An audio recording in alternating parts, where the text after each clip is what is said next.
গাজ্জালী রাহমাতুল্লাহি আলাইহি ওই কালি খেয়ে প্রাণ ভিক্ষা পাওয়ার পর জীবন ফিরে পাওয়ার পর ওই মাসিটা আমি আল্লাহর দরবারে ফরিয়াদ করেছিল দু হাত তুলে, রব্বুল আলামিন, ও আকাশের মালিক, ও জমিনের মালিক, ও জান্নাতের মালিক, জাহান্নামের মালিক, সাগরের মালিক, পাহাড়ের মালিক, ইমাম গাজ্জালী রাহমাতুল্লাহি আলাইহি যদি তার জীবনের কোন আমল কোন নেক যদি তোমার দরবারে কবুল না হয়, রব্বুল আলামিন কিয়ামতের আদালত যেদিন কায়েম হবে, হাসর যেদিন বসবে, আপনি যেদিন মানুষের হিসাব নেবেন, হিসাব নিয়ে যখন জান্নাতে যাওয়ার আদালত বসাবেন, ওই দিন ইমাম গাজ্জালী রাহমাতুল্লাহি আলাইহির জীবনের খাতা উল্টায় উল্টায় যদি জান্নাতে যাওয়ার কোনো উপক্রম ওসিলা না পান, আমি মাসি তোমার কাছে ফরিয়াদ করলাম, গো মালিক, ও দয়ার সাগর আল্লাহ, ইমাম গাজ্জালী রাহমাতুল্লাহি আলাইহির কলমের কালি আমি মাসি প্রাণ ভিক্ষা পাইছি। আমার এই মুহাদ্দিস ইমাম গাজ্জালী রাহমাতুল্লাহি আলাইহির জন্য তোমার কাছে ফরিয়াদ করি, এই ইমাম গাজ্জালী রাহমাতুল্লাহি আলাইহিকে কিয়ামতের দিন আপনি যেন জাহান্নামের আগুনে জ্বালাইবেন না। ও দয়ার সাগর আল্লাহ, যার কলমের কালিকে আমি মাসি প্রাণ ফিরে পাইলাম, ওই আল্লাহর ওলি, ওই মুহাদ্দিসের যেন কিয়ামতের দিন আমলের অভাবে আল্লাহ আপনি যেন জাহান্নামে দিবেন না। দয়া করে মাফ করে আল্লাহ আমার জীবনের বিনিময় তাকে বিনা হিসেবে জান্নাত দিবেন। জোরে করে মারহাবা। আমার আল্লাহ ডাকতে বলতেছে, ইমাম গাজ্জালী রাহমাতুল্লাহি আলাইহি, তোমার আমলের বিনিময় আজকে তুমি জান্নাত পাবে না। ওই মাসির দোয়ার বদলতে আমি আল্লাহ পাক দোয়া কবুল করে রেখে দিছি। আজকে হাসরের ময়দান, আজকে আমি তোমাকে জান্নাত দিব। মাসির জীবন ফিরে পাওয়ার ভিক্ষার ওসিলায় জোরে জোরে করে মারহাবা। সঙ্গে সঙ্গে আল্লাহর নবীর ঘুম ভেঙে গেল। সুবহানাল্লাহ, কত মন চায় না?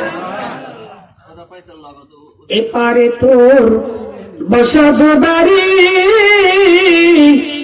ওই পারে তোর বাসা, এপারে তোর বসত বাড়ি, ওই পারে তোর বাসা, লাভ করিতে আইসারে ভাবে হইলি রে বেদিশা, রতন কাঞ্চন বাদল দিয়া রে কিল্লি তামা শিশারে, এপারে তোর বসত বাড়ি, ওই পারে তোর বাসা, বাল তুসিরুনাল হায়াতাদ দুনিয়া ওয়াল আখিরাতু খায়রুন ওয়া আবকা। জোরে জোরে কোন আল্লাহু আকবার। এই দুনিয়া চিরদিনের জন্য নয় রে বাবা, এই দুনিয়া কিছুক্ষণের জন্য। খামসিনা আলফা সানা মিম্মা তাউদ্দুন, আমার আল্লাহ কোরআনুল কারীমের মধ্যে ওয়াজ করে, খামসিনা আলফা সানা মিম্মা তাউদ্দুন। আরবিতে খামস কত বলা হয়? 5 10 50। কে বলছেন? কে বলছেন? আল্লাহ বলছেন খামসিনা আলফা সানা মিম্মা তাউদ্দুন। কোরআনের আয়াত। আমার আল্লাহ ডাকতে বলে, এই দুনিয়ার তুলনায় কিয়ামতের আদালত হবে 50,000 বছর লম্বা। দুনিয়ার একদিন কিয়ামতের 50,000 বছর সমান সমান। বন্ধুরা আমার, যদি একটু খেয়াল করেন, যদি হিসাব মিলান, ক্যালকুলেশন করেন, বন্ধুরা, আখিরাতের তুলনায় এই পৃথিবী একটা সেকেন্ড তো হবে না। কিয়ামতের দিন এই সময় পর্যন্ত হাসরের ময়দানে বিচারের জন্য আমাকে আপনাকে অপেক্ষা করতে হবে। কত বছর, কত মাস, কত বছর, কত হাজার বছর, কত লক্ষ বছর, কত কোটি বছর, পৃথিবীর কেউ জানি না। জানেন কে? আরো যারা কম জানেন কে? ওই হাসরের ময়দানে অপেক্ষা করতে হবে। আল্লাহর ওলিকেও ছাড় দেওয়া হয়নি, নবীদেরকেও ছাড় দেওয়া হয়নি, আপনার আমার মতো মানুষকেও ছাড় দেওয়া হবে। আরো যারা কম। এই জন্য আল্লাহ বলেছেন, বিসমিল্লাহির রহমানির রহিম, ইয়া আইয়ুহাল্লাযীনা আমানু তাকুল্লাহা ওয়া কুনু মা'আস সাদিকিন।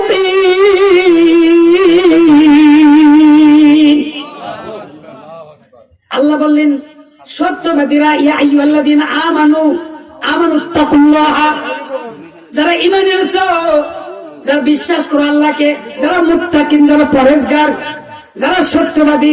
সাদিকিন মানে কি? সত্যবাদী। সত্যবাদী কাদেরকে বলা হয়? যারা কোরআনের পথে চলে, ইসলামের পথে চলে, ন্যায় নিষ্ঠের পথে চলে, হক পথে চলে। আল্লাহর ওলিরাই কিন্তু হক পথেই চলে, যেরকম ঠিক না ঠিক। নবীরাও হক পথে চলেছে, আলিমরাও হক পথে চলে। কথাকার না মিথ্যা বললাম? ইন্নামা ইয়াখশাল্লাহু মিন ইবাদিহিল উলামা।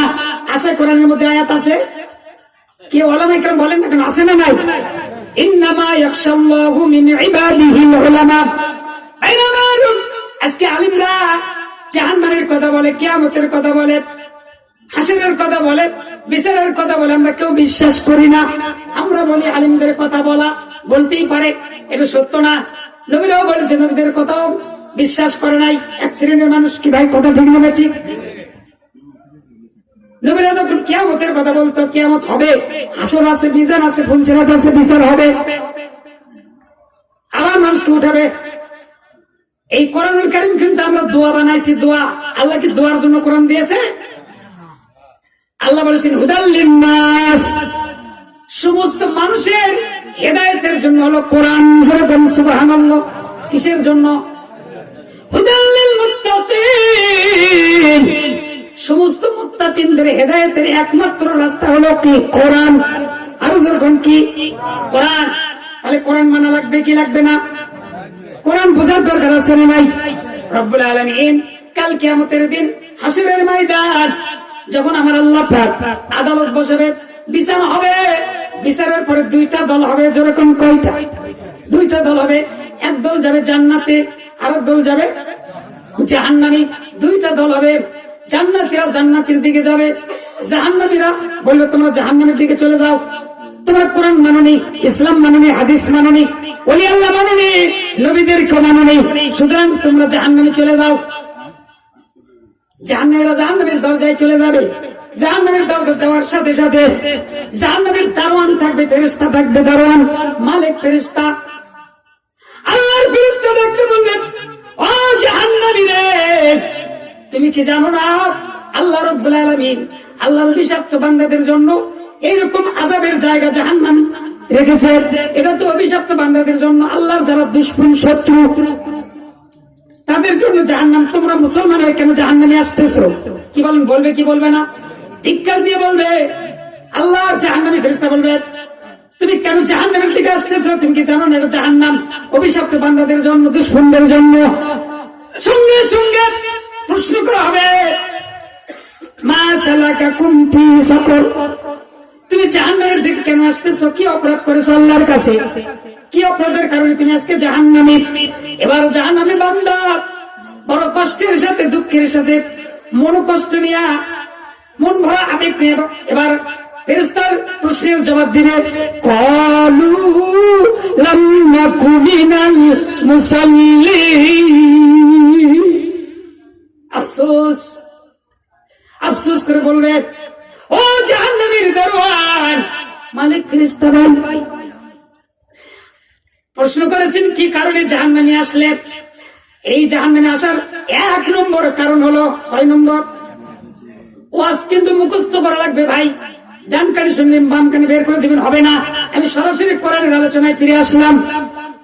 জাহান্নামী বান্দা বলবে, ক্বালু লাম নাকু মিনাল মুসাল্লিন, আমি এক নম্বর অপরাধ করেছি।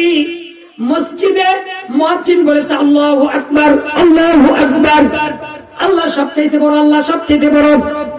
হাইয়া আলাস সালাহ, হাইয়া আলাস সালাত, তোমরা সফলতার দিকে আসো, সফলতার দিকে আসো।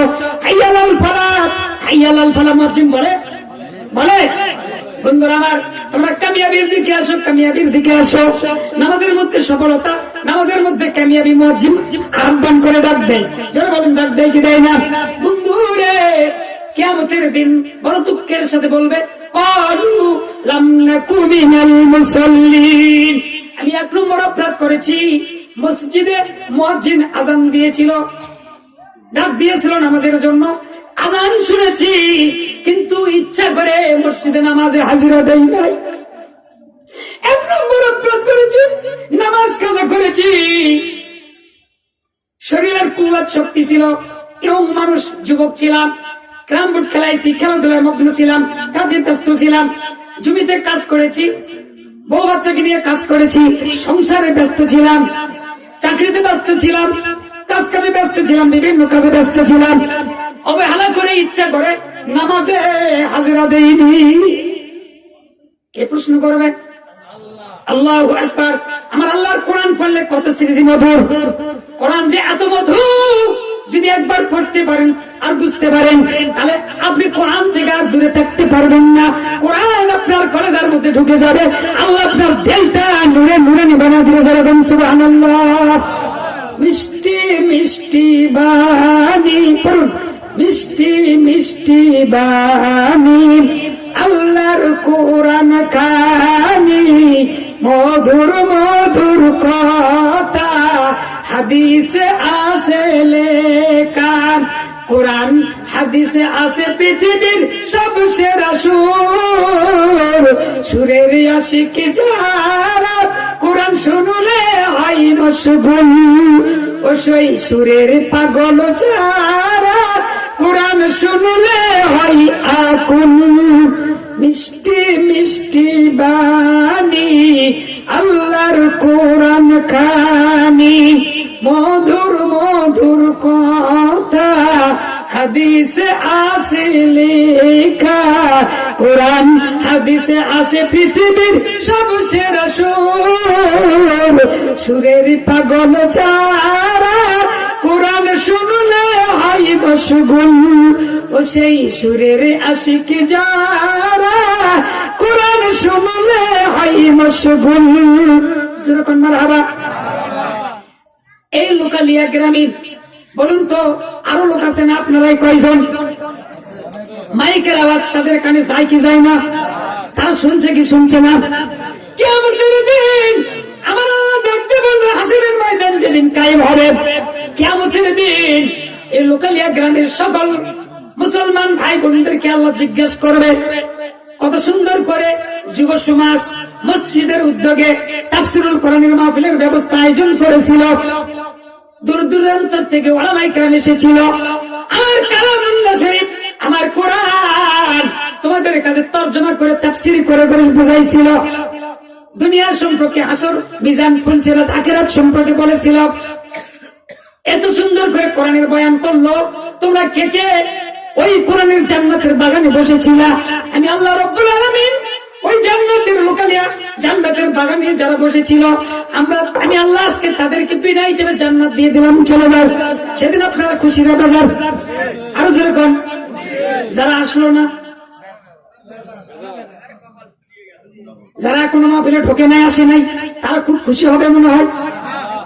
কিয়ামতের দিন নিজের হাতটা নিজের কপালে মারবে, বুকে মারবে, আর জিজ্ঞাসা করবে, কপাল এ আত্মা এমন, হে বুদ্ধি তুই কেন সেদিন কোরআনের মাহফিলে বসতে দেশ না? বল কেন যাইনি? কি জন্য গেলাম না? আজকে যদি সেদিন যদি দুনিয়াতে লোকালিয়া জান্নাতের বাগানে বসতাম, আজকে আল্লাহ পাকের ওয়াদারে বিনা হিসেবে জান্নাতে চলে যাইতাম। তারা আফসোস করবে, নিজের কপালে নিজের হাতটা মারতে থাকবে। বন্ধুরা আমার, ভাইরা আমার, ওই দিন আপনারা হাসতে হাসতে আল্লাহর জান্নাতে চলে যাবে। তাহলে আপনারা ভাগ্যবান নাকি বলেন?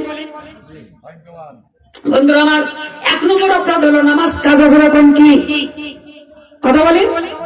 নামাজ কাজা। অলু লাম নাকু মিনাল মুসাল্লিন। এক নম্বর নামাজ কাজা করেছি। জিজ্ঞাসা করা হবে, হে জাহান্নামী বলো তুমি 2 নম্বর কি অপরাধ আমার আল্লাহর কাছে করেছো, যার কারণে আল্লাহ রাব্বুল আলামিন তোমার প্রতি নাকুশ নারাজ হয়ে তোমার প্রতি অভিশাপ করে আল্লাহ জাহান্নামী কেন পাঠাইয়া দিল? এবার জাহান্নামী বলবে, ওয়ালাম নাকু নুতইমুল মিসকিন। আল্লাহু আকবার। বন্ধুরা আমার, জাহান্নামীর আফসোস করে বলবে, ও জাহান্নামের দারওয়ান মালিক ফেরেশতা ভাই, আমি আল্লাহর কাছে 2 নম্বর অপরাধ করেছি। ওয়ালাম নাকু নুতইমুল মিসকিন। আল্লাহ পৃথিবীতে অনেক সম্পদ দিয়েছিল, টাকা দিয়েছিল, ধন সম্পদ দিয়েছিল, বাড়ি গাড়ি দিয়েছিল, সুন্দর সুন্দর বিবি বাচ্চা সন্তানাদি দিয়েছিল, কোটি কোটি টাকার মালিক ছিলাম, বিশাল বড় বিল্ডিং ছিল, লক্ষ লক্ষ কোটি কোটি টাকা ছিল, বাড়ি ছিল, গাড়ি ছিল, কিন্তু আমার অন্তরে ছিল মোহর। আল্লাহ রাব্বুল আলামিন ধনীদেরকে যে সম্পদ দিয়েছেন, টাকা পয়সা দিয়েছেন, অর্থ দিয়েছেন, এই অর্থ থেকে, আপনার সম্পদ থেকে আট খেতে ব্যয় করার অর্ডার করেছেন, ফলো করেছেন। আল্লাহ তাগিদ দিয়েছেন যেরকম কয় খেতে? আট খেতে। বন্ধুরা আমার, আজকে যেখানে আছে নামাজের কথা, আকিমুস সালাত ওয়া আতুজ যাকাত, নামাজের পরেই বলেছেন যাকাতের কথা, আছে না নাই? কোরআনে আছে। যেখানে বলেছেন আকিমুস সালাত, আল্লাহ সেখানে বলেছেন ওয়া আতুজ যাকাত। তার মানে হলো নামাজ কায়েম করো, যাকাত প্রদান করো। নামাজ পড়েছেন, যাকাত দেননি, আপনি জান্নাতি? কথা বলেন না কেন? জান্নাতি। নামাজও আল্লাহ হুকুম করেছেন, ফরজ হয়ে গেছে। যাকাতও আল্লাহ হুকুম করেছেন, ফরজ হয়ে গেছে। দেওয়া জোরে কোন ঠিক না ঠিক? আমার বন্ধুগণ, এবার ফেরেশতা জিজ্ঞাসা করতেছে, 2 নম্বর অপরাধটা বলো না, একটু শুনি। কি 2 নম্বর কারণে জাহান্নামে আসলে? এবার জাহান্নামে বলতেছে, ওয়ালাম নাকুনু তুইমুল মিসকিন। 2 নম্বর অপরাধ করেছি, টাকা ছিল, ধন ছিল, সম্পদ ছিল, কিন্তু এতিম, মিসকিন, গরিব, অসহায়, দুঃখী, এদের পিছনে দাঁড়াইনি, এদের সাহায্য করি নাই, ক্ষুধার্ত ব্যক্তিদেরকে ক্ষুধা নিবারণ করি নাই, খেতে দেই নাই, দুঃখী মানুষের পাশে দাঁড়াই নাই, তাদের খোঁজ খবর রাখি নাই। এই কারণে আমার আল্লাহ পাক আমার সম্পদ গুলি হারাম করে দিয়েছিল।